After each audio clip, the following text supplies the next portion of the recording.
Welcome to the Explainer. So picture this. You're finally doing the responsible thing, right? You've built up this solid, disciplined habit of putting money away every single month. You slide a little into your savings account, $100 here, $200 there, and honestly, you feel great about it.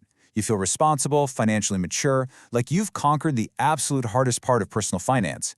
But let's talk about what actually happens next. One day, you open up your banking app, fully expecting to see the fruits of all that hard work. And you realize something a bit depressing. You've got $10,000 just sitting right there, but it's earning a paltry 0.5% interest. 0.5%. That means after an entire year of diligently locking your money away, you've made a grand total of $50. I mean, that barely covers a decent dinner out. And staring at that $50, you've got to be asking yourself the exact same question so many of us do. Wait, am I doing this wrong? Because meanwhile, you keep hearing everyone else talk about stocks and index funds and compound growth, and it kind of hits you.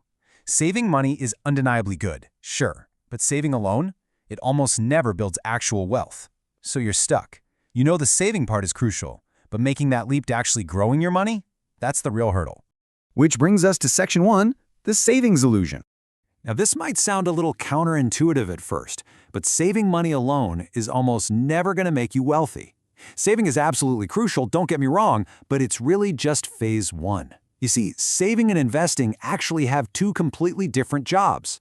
Saving is all about protection. It keeps your cash safe from loss so it's ready and waiting when you need it tomorrow. Investing, on the other hand, that's about growth. It's for your future. Yes, you desperately need that protection, but man, you also need the growth. All right, let's move into Section 2, Math versus Psychology. You know, people usually think the biggest wealth gap out there is between savers and spenders, but actually, it's between savers and investors. Think about it this way. Let's say you drop that $10,000 into a 1% savings account. Fast forward 20 years, you've got roughly $12,200. Okay, not terrible. But historically, the S&P 500 stock market returns about 10% a year on average. If that exact same $10,000 earned 10% annually, after 20 years, you're looking at right around $67,000. It is literally the exact same starting money, but a wildly different outcome. So if the math is that much of a no-brainer, why doesn't everyone just do it? Well, honestly, it's psychology. Saving feels incredibly safe, while investing just feels risky. Think of saving like keeping seeds in a glass jar. You can see them, they're perfectly safe, they don't change, but they also don't grow. Investing is like taking those seeds and throwing them in the dirt. At first, it's super messy, the weather fluctuates, and it feels completely out of your control. But give it time, and those seeds sprout into something so much bigger than what you started with. Okay, Section 3, the 5-step investing path. Because planting those financial seeds can feel like a totally terrifying roller coaster, you really shouldn't do it all at once. So here's a simple 5-step roadmap to kind of ease that anxiety. Build an emergency fund, create mental buckets, start small, stick to simple investments, and finally, maintain discipline. Let's quickly break these down. Step 1. This is the absolute non-negotiable prerequisite. Before you invest a single dime, you've got to have 3 to 6 months of living expenses saved up in cash. This goes straight into a standard savings account. This is not investment money. It's purely there for life's unexpected curveballs, a sudden job loss, a medical bill, your car breaking down. The number one reason people panic and sell their investments at a massive loss is simply because they needed cash too fast.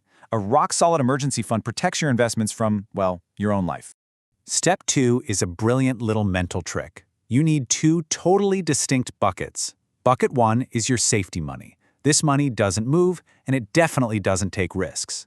Bucket 2 is your growth money, and this money is allowed to fluctuate. When you mentally separate your cash like this, your anxiety absolutely plummets. Because if the market takes a sudden dip, you don't even flinch. Why? Because your safety money is sitting right there, completely untouched and perfectly secure. All right, step 3. There is this huge, stubborn myth out there that you need thousands and thousands of dollars just to start investing. You absolutely do not. Honestly, most platforms today let you jump in with 50 or $100. The goal right now isn't to become a millionaire overnight. The goal is literally just to build the habit. Because when we're talking about long-term wealth, being consistent matters so much more than trying to perfectly time the market. Step 4 is all about keeping things ridiculously simple. A lot of beginners make the huge mistake of trying to day trade, or they chase whatever crazy crypto coin is trending on the internet today. Look, the best investments are almost always the most boring ones. Enter the mighty index fund. Instead of trying to guess which single company is going to win, an index fund lets you buy tiny slivers of hundreds of companies all at once. You get instant diversification, way lower risk, and steady, reliable growth. Is it boring? Yeah, totally. But is it effective? Absolutely.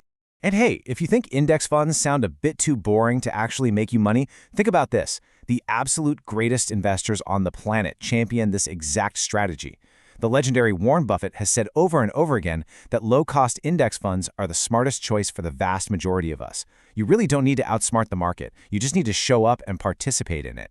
And when you combine all that with step 5, discipline, that is when the pure magic of compounding takes over.